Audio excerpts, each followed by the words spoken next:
Hello everyone, TimeToGrind here, and in case you didn't know, I played a lot of video games this year, and spoiler alert, a lot of them are pretty freaking good. And one of my favorite times every year is when I get to look back at all of the games that I've played and we've played on the channel and decide overall what my personal top 10 games of the year. And obviously, if you look at a lot of other people's top 10 lists, you know, it's filled with awesome AAA and big budget games like Alan Wake 2, Zelda, Tears of the Kingdom, the new Spider-Man game, and a ton more. But if you've been watching my channel for a while, you know I don't play as many AAA games as most people in a lot of other gaming channels. And instead, I like playing little indie games and roguelikes and shooters and stuff like that. And so I just wanted to go over my personal top 10 games of the year with you guys today. And after the video, make sure to let me know in the comments down below what your personal top 10 games of the year were. And also, if any of these games on the list look fun or you want to see me play them further, in the description down below, I'm going to try to do a good job at linking all of the videos or Let's Play series for each of the games, because for most of these, we made a lot of content on them. So, that's that. But either way, let's just jump right into it. At number 10 on my list, we have Pleh.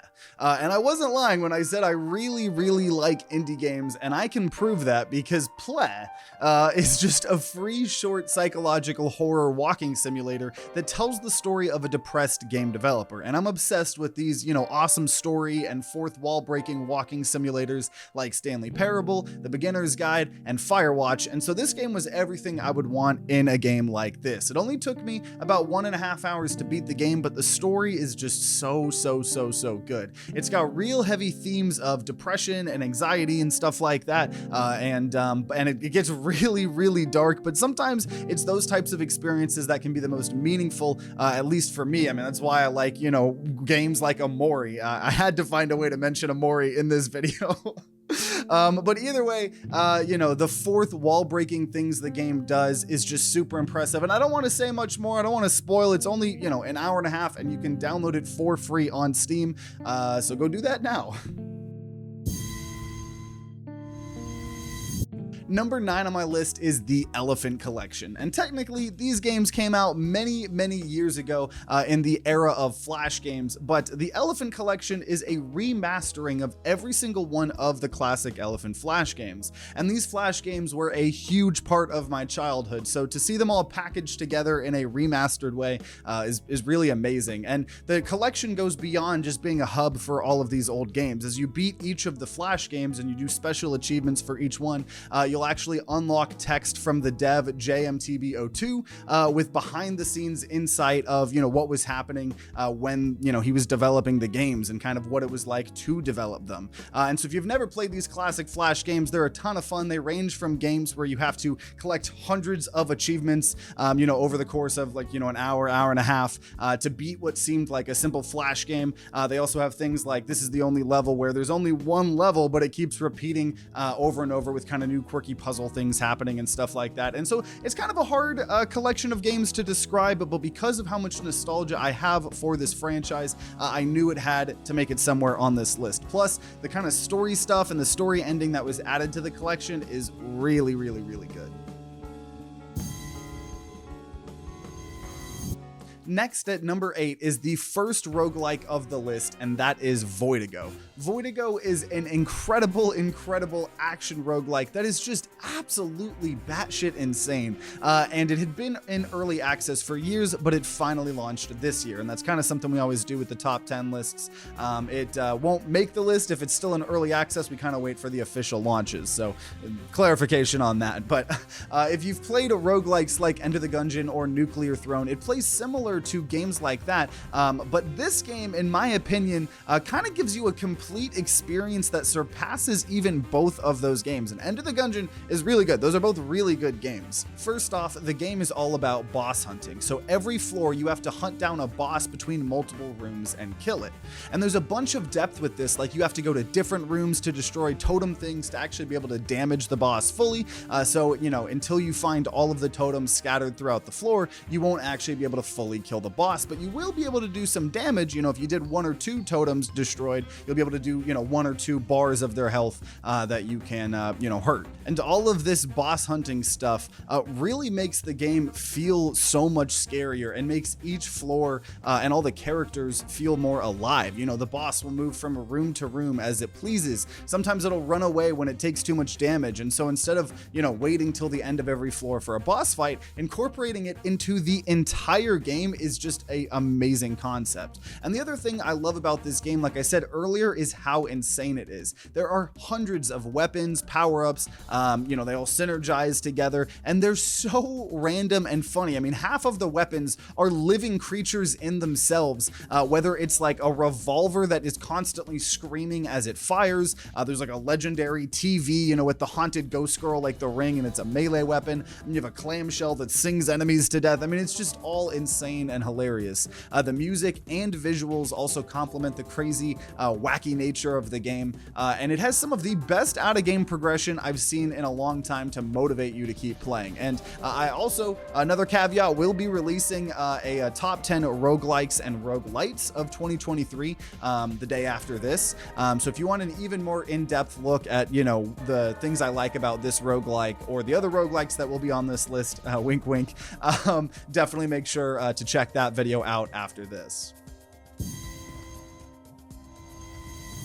Number 7 on my list is Friends vs. Friends. And Friends vs. Friends feels like it's a game that was made specifically for me. It's a 1v1 or 2v2 fast-paced shooter with deck building. So you open up packs that you get as you level up in the game, and you use the cards you get to build a deck that you start each match with. And so in the game, you're literally having to like scroll through your cards, and if you don't use them in one round, you can save them for the next round. You know, you use those to help you win the shooting game. There's a huge variety of cards in the game, ranging from cards that give you new weapons for a round, like the sniper, revolver, AK, shotgun, katana, ton more. And there's a ton of quirky cards that could just do a huge range of things, like giving you more damage, or making the enemy deal less damage, or giving yourself invincibility for a little bit, letting you shoot through walls. There's one that just nukes the map and replaces it with a nuke map. You can spawn portals into another like dimension. You could spawn turrets. There's just so many different types of cards that allow you to build so many different types of decks with hilarious combos. And there is kind of a meta, like there's a lot of these cards that you switch your weapon with the opponent's weapon, or you know, you take away the opponent's weapon and switch them back to the default.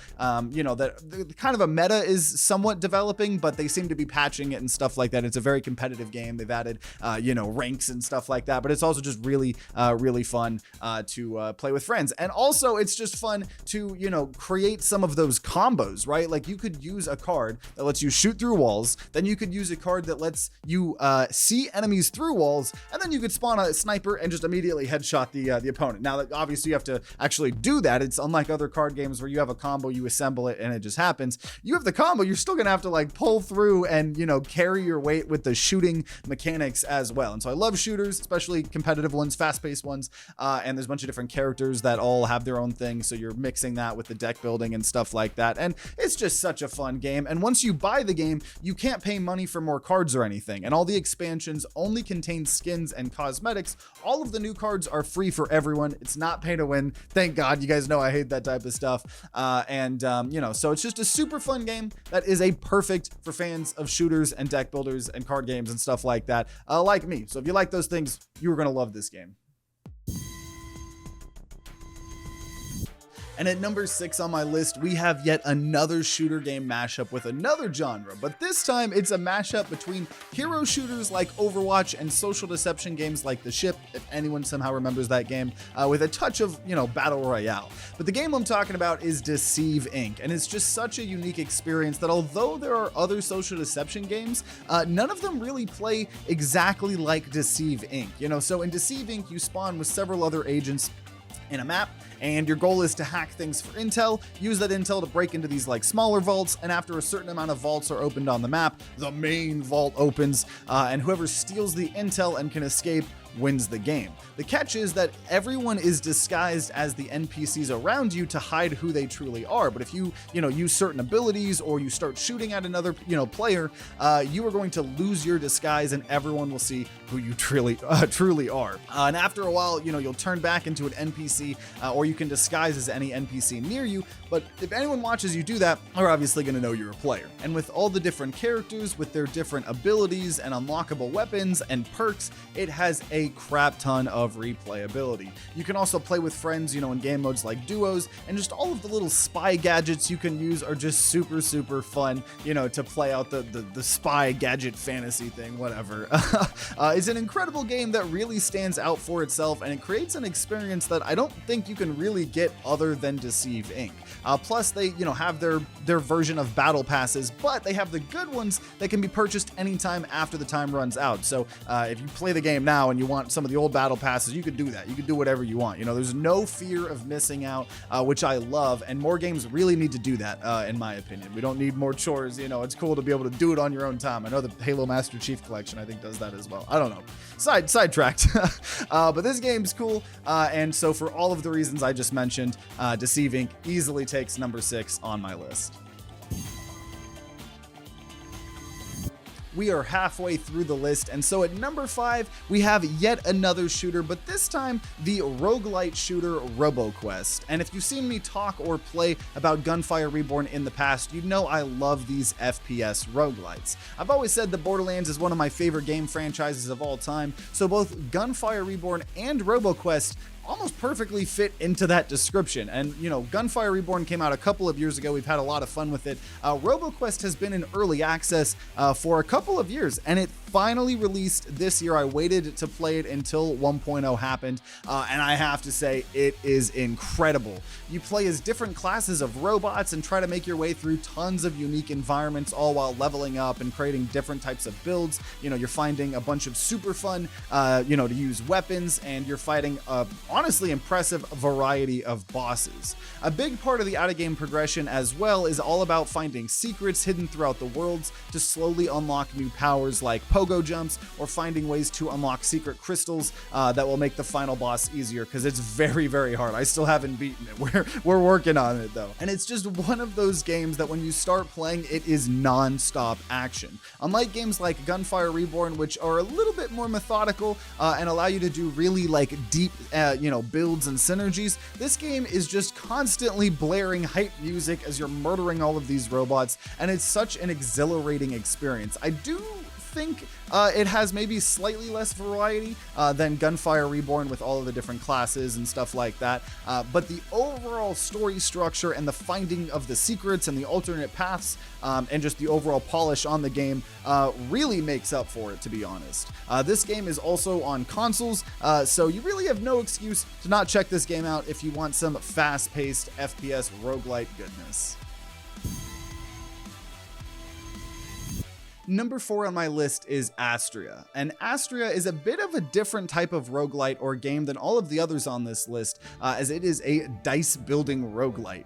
So similar to games like Slay the Spire, but with dice. And the main reason this game is so high up on my list, besides the fact that it is just incredibly fun, and complex, and deep roguelite, but it is absolutely gorgeous. This is one of the prettiest roguelites or indie games I've played in a very long time. And as someone that plays a lot of roguelikes and roguelites and indie games, I'm very used to pixel art or, maybe just less polished art as well. But to have a game that feels like a AAA experience in terms of the music and the gorgeous visuals, and then have it also be an incredible game in its genre, it's just amazing. And so there's tons of different characters to play as that all have extremely unique play styles, and there is so much replayability in terms of the ascension levels on each character, and every run feels very different. And once again, it just, look at it. The dice visuals, the character and enemy designs, the backgrounds, just everything is so pleasing to look at. And so because it was such a treat to have such an amazing game packaged with some of the best art and music I've seen in a game this year, it had to make it this high up on my list. And we are nearing the end here, but at number 3 on my list is Beyond the Long Night. And Beyond the Long Night is 100% the most underrated game on this entire list. All of the previous games on the list, maybe besides Pleh and the Elephant Collection, all have thousands and thousands of positive reviews, and even if they aren't AAA popular, they are very well known. Beyond the Long Night has less than 100 reviews on Steam, and in my opinion, it is criminally underrated. So Beyond the Long Night is a roguelite that's all about this whimsical underground world. So you start playing and you're introduced to some characters that tell you the lore of the world, being that every single night some storm comes in and murders every single living thing in the cave system, world thing, whatever you want to call it. And then everyone respawns and the cycle continues over and over and over. And so, you are an explorer and you really want to know what is above the cave system, and you want to try to see if you can find a way to break out of the cycle. And so at first thing, the game just kind of seems like an average roguelite where you fly around via balloons, you shoot enemies, you get roguelike, power-ups to make you stronger. And you can make, specific types of builds. And if you die, obviously there's the loop and it just starts over and over again. So it's a good reason why it's a roguelike, lore-wise or whatever. But what makes this game special is the whole feeling that there's, this big secret to the world that you can try and piece together over the course of multiple runs. So as you talk to all the NPCs in the game, you start to hear their stories, and their stories continue to progress. So there's a farmer who the first couple of runs you see him, he's talking about how his cows are so ungrateful and he's complaining. And then, maybe on your 4th run, you see him and all his cows ran away. And so now over the course of your next 10 to 15 runs, you'll find cows all throughout the game that you have to, help track down, and you get little motivational quotes from each all of them and stuff like that. They're all dressed up as it's funny. It's great. Every single character's dialogue is so well written. They all feel like living, breathing creatures. When we did our Let's Play series, I gave them all different, accents and stuff, and it was just so much fun to get so invested in their stories. And so as you're doing this, you're getting hints here and there of, what might have to be done in order to complete the main secret and have you break the cycle. And I think it's a bit underrated because I think a lot of people don't really understand the point of the game. I think they play it and it feels maybe a little bit bland to them, or not like, the most actiony, action roguelike ever. Maybe they see some of the story stuff, but if they don't care about the story stuff, I could see why it might be underrated. And some of the secrets, to progress in the story are a bit hard to figure out. I mean, I had to, for some of the final big secrets, I had some small hints from the other awesome content creator that covered this game, Alexa, but without spoiling too much, because it's the entire point of the game, it just truly is one of the best experiences any game gave me this year. All of the characters and their dialogue feel so real, especially with the fact that it's a roguelike and you're playing multiple runs and like things are changing in the world, right? Normally when you play Binding of Isaac, like you might unlock different pathways and stuff like this, but for like this game, it feels like you're literally like living in the world and you're actively trying to figure out these secrets while you're playing the roguelike. And so it kind of like meshes, the story and the gameplay real well, in my opinion. Also, the music is so good in this game. It's so relaxing. The game is both like really hard, but also like really calming to play, thanks to the atmosphere and the dialogue and the music. And although I wish it had got, an extra update or two to maybe help increase the variety and buff up the, gameplay for some of the people that might be turned off, and away from it at the beginning, I truly think it is a masterpiece. And if you know what you're getting into with this game and you think it's something that might be interested for you, it will be one of your favorite games ever. I promise that. So definitely deserves to be this high up for me. And number 2 on my list is Hi-Fi Rush. This game came out at the beginning of the year, but I have not forgotten about it. I don't play too many big budget games, but I did play this game, and oh my gosh, it impressed me. It is a hack and slash action game, but it's also a rhythm game, obviously. So the entire game has to be played to the beat of the music. I mean, there's some settings, theoretically, if you don't want to, but for the most part, beat of the game or of the music. And there's just so many different awesome weapons and combos that are all, tied into the rhythm aspect. The story is honestly really, really good. The voice acting is top notch. The cell shaded art style is gorgeous. And the gameplay just feels so smooth to play. And having everything tied to the rhythm is so satisfying. I've played other games like a shooting roguelike rhythm game, BPM, bullets per minute. I don't know. I just love this kind of, gameplay, mixing rhythm with other genres and stuff, and I grew up with games like Dance Dance Revolution and Guitar Hero, so to have a beat 'em up game that's tied to the rhythm, it's so cool to me.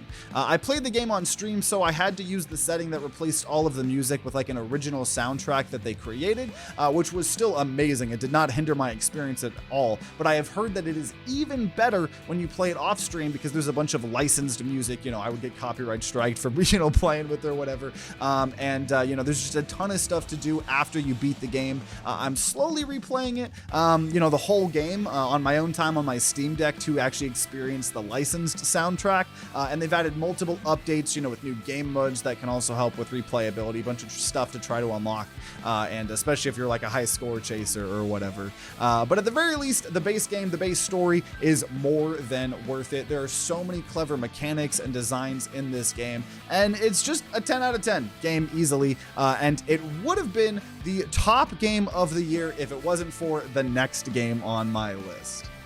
But before we get to the next game on my list, I just want to shout out a couple of honorable mentions real fast. First off, Jackbox Party Pack 10. I always love every year's Jackbox game, and if you have a bunch of friends to play the Jackbox games, they always slap, so that's just without saying. We also have Slay the Princess, which was a horror visual novel about, slaying a princess. So it was good old spooky fun. And lastly, Aces and Adventures, which combined poker, deck building, and a D&D experience that made you feel like you were in an awesome D&D adventure with voice acting as well and everything, all while playing the dope gameplay the game had to offer. But speaking of D&D, it is time for my number one favorite game of the entire year. And my favorite game of 2023 is Baldur's Gate 3. And this is probably one of the first times my top game of the year matches probably a lot of other gamers and, AAA gamers' top game of the year. Baldur's Gate 3 is just unlike any other game I've ever played in my entire life, and that is not even an exaggeration. I haven't even beaten the entire game yet, as I'm slowly playing through it offline with one of my best friends, Red, but there's just no way I could have said any game even comes close to beating Baldur's Gate 3 for the top game of the year for me. It is just such an incredible and expansive experience. It really is like the ultimate D&D video game. The cutscenes are gorgeous and it's so impressive. The voice acting is amazing. The combat is super deep and exactly what you would expect in a D&D video game. And it's just overall the most immersive RPG game I think I've ever played in my entire life. It's like almost every time you talk to someone, it opens up just a breathtaking cutscene, and it allows you to be an active participant in the conversations, unlike some other RPGs, or where you're a voiceless protagonist or you don't really feel like your choices matter. The characters feel real. The story that I've experienced so far is incredibly interesting, and I've heard it gets even crazier, and the whole game has so much depth. And with the game being multiplayer, being able to play with your friends in this RPG experience makes the whole thing even better. As an example, I'm playing it with my boy Red, and he's already beaten the game multiple times over hundreds of hours, and so for our playthroughs, it's kind of nice to have him not walk me through it, but kind of help guide me a little bit to where we're supposed to go, since personally for me, that's not like my favorite part of the game in RPGs. The role-playing and the dialogues and the combat are all my favorite parts of the game, so I don't have to worry about the exploration as much. And I know that's a lot of people's favorite part, but because it's multiplayer, you have the freedom to play the game the way that you kind of want to, just like D&D, so it's cool to have him as almost like a somewhat DM, like an active player that's also a DM guiding me through the content, and I don't have much more to say about this game that hasn't probably been said by everyone, especially those that have, beaten the game, but holy cow, it's one of the biggest and best games I've ever played. I continue to keep playing it, plan to continue keep playing it, and that's the thing, sometimes, people always talk about big RPGs, and a game needs to be as big as possible. And I don't think this game is number one on my list because it's so big. You know, most of the other games on this list gave me far less playtime, but that's not what's important. What's important is that this game is like a 10 out of 10 on every part of the game. So when it's also a big game, and you know, it being big, it doesn't falter in anywhere else. You know, a lot of the like Far Cry games or you know, Ubisoft games, people always talk about it's like big open world, but it's just going to tower, or you know, whatever. And so the fact that it is this big without faltering on any other part of the experience, that's how you know it's an incredible, amazing, dope freaking game, in my opinion. And there you go, my top 10 games of the year. 2023 has been a dope year for games and a dope year for the channel, and I've had so much fun playing all of these games the last couple months. Like I said earlier, definitely want to hear what y'all's favorite games of the year were, so let me know in the comments down below. And if you want to see what my top 10 roguelikes and roguelites of the year were in particular, then make sure to check out my other top 10 video that'll be coming out the day right after this one. And if you want to see me play most of these games on the list, then check out the description down below for all of the links to all of the series and stuff like that. So I'll try to make it organized for y'all.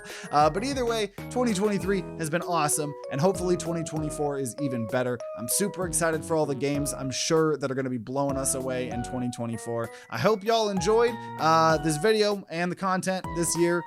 And no matter what game you're going to be grinding next, I wish you guys luck, and I'll see you all next time.